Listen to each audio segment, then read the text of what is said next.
I'm just excited to be able to connect with everyone in a hypoallergenic, safe, virus-free environment.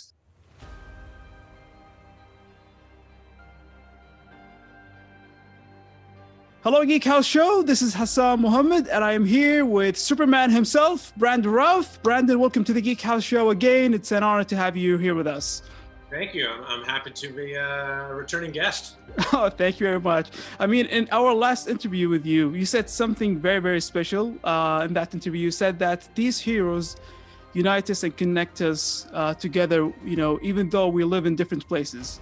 And, you've been to the Middle East for the first time at the opening of Speedy Comics, and you met your fans from the Middle East for the first time there. So how was your experience, meeting the fans there, and how was your impressions on the Middle East itself and Dubai? It was a wonderful experience. I didn't get to see nearly enough. We spent a lot of time at the convention, which is what we were there for. But I look forward to going back and be able to see, actually get to the Burj Khalifa instead of just seeing it in the car, and really exploring more of the area. But the people were absolutely kind and wonderful and welcoming. Food was amazing. I just love how these characters, how these superheroes transcend nation borders and cities to be global, because especially with Superman, it's the humanity of the character and what he does for humanity. He's not just an American hero.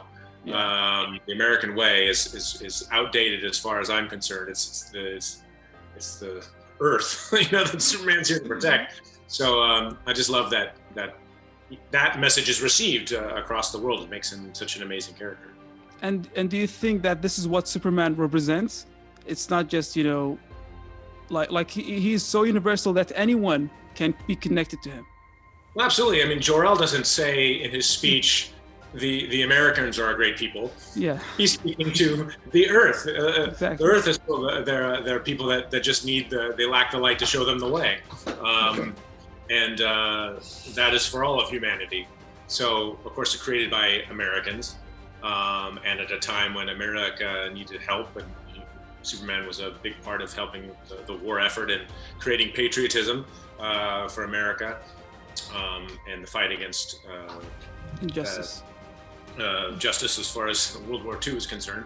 So there's that. But as comic books have reached globally, he's a character for everyone.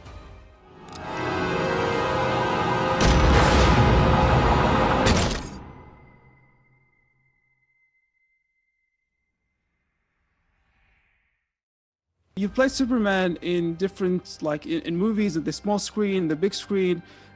There were some rumors that they were like a sequel for Superman Returns. Can you confirm that? Yeah, I mean, the intention was to do a sequel, always to do, with a big tentpole movie like that. They want to make more, exactly. As long as they feel like they've recouped the money that they invested into the film.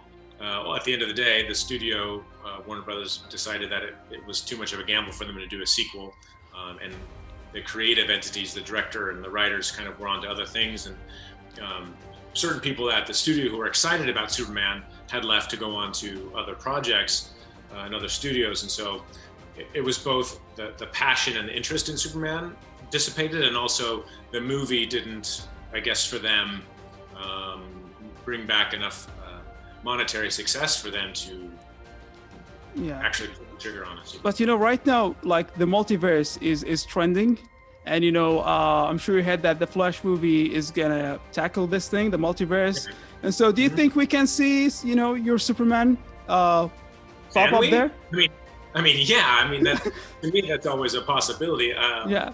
And of course, since they're bringing in Michael Keaton, which I'm excited about, and some other people from the past DC projects, I think it's very exciting. It worked really well in Crisis on Infinite Earths, and I was extremely proud and honored to be a part of it and to reprise my Superman.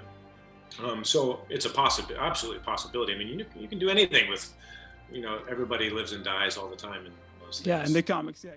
You might be the key to saving the multiverse. It's actually one of the least insane things I've ever heard. First, stay and face Luthor. And you won't do it alone. You also played Ray Palmer in the Arrowverse. You played also Clark Kent in the Arrowverse. What was the most special thing about being part of that universe? It just was a great experience for me to be a part of the DC universe again, and to be on Arrow. Had a great time on that show, and getting to, for me, the most unique thing was getting to create that character. In Superman, I had the honor to step into the footsteps of Christopher Reeve, who's my Superman.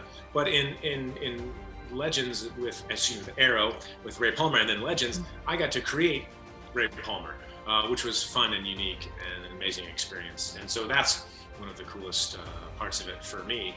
And then just putting that character out again, another character with positive energy into the ethos, which is something certainly needed at this.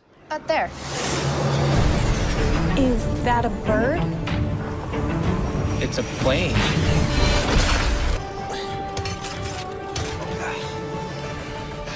Hi, I'm Ray. You've also had a part in Scott Pilgrim vs. the World. And from scale 1 to 10, do you think we're going to see a sequel for Scott that? Pilgrim? Yeah. Oh, I think that's probably a 1. Come on. I just don't. Brian Lee O'Malley, who wrote the books, the wonderful books, is thinking about a sequel. Will we see Scott Pilgrim in a different iteration? It could be used. Telling a similar story could be done in a different way, I suppose. But I don't know about a sequel. But I'm absolutely on board. The success of that we did, and it's certainly gained a lot more popularity and fan cred over the 10 years since it came out. So it's got a much bigger audience, and so I think it'd be better. The box office, people would be excited about it if they did do one. But I know nothing about anything in the works for a sequel.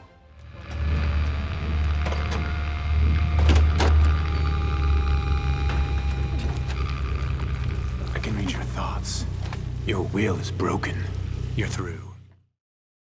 Now we have this segment called Rapid Fire Questions. It's a speed round. We're going to ask you a few questions, and you have to answer them in less than 3 seconds. So are you ready? Less than 3 seconds, okay. Yeah. Okay, so who would win in a fight between Superman and the Atom? Superman, barely. Okay. So who is a better companion, Bebo or Nate? Nate. Okay. And who is smarter, Clark Kent or Ray Palmer? Ray Palmer, in science-wise. Okay. This Superman suit, Crisis/Kingdom Come or Superman Returns? Kingdom Come suit. Okay. And what is more dangerous, gelato or kryptonite? Kryptonite, certainly. Okay. And last, what do you prefer, acting in movies or TV shows? Both. I can't. They're both great. Depends on the character. Oh, okay. Yeah.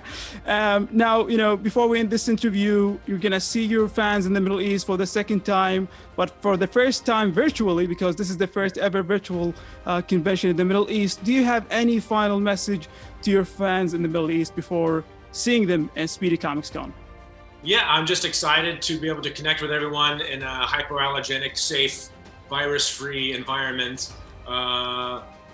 Unfortunately, we can't do virtual hugs really, but nice to spend time with everyone, see how everybody's doing. And, I think it's such a unique thing. We're all thrust into this similar experience the last 10 months.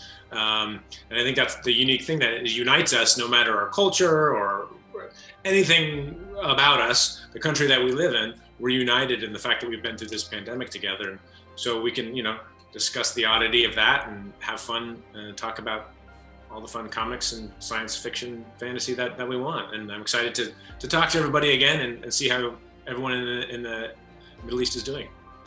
Well, thank you very much, Brandon, for taking the time to do this interview.